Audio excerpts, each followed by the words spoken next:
Hi friends, this is 5 Minutes Tech YouTube channel. Here is Samsung Galaxy A13 smartphone. In this video, you will learn how you can change lock screen clock style in your phone Samsung Galaxy A13. If you put lock screen and there will be a clock.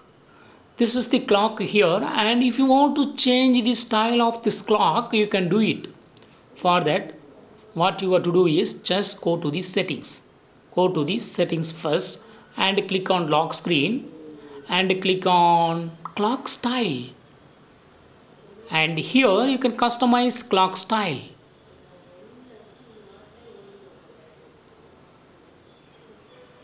So many clock styles are available.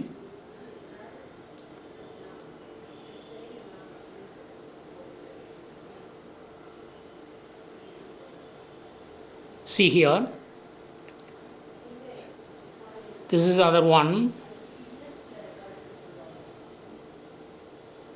So I would like to select this one and click on done and go to home screen and put lock screen and see the changes. Lock screen style, lock screen clock style has been changed. It's like a wall clock.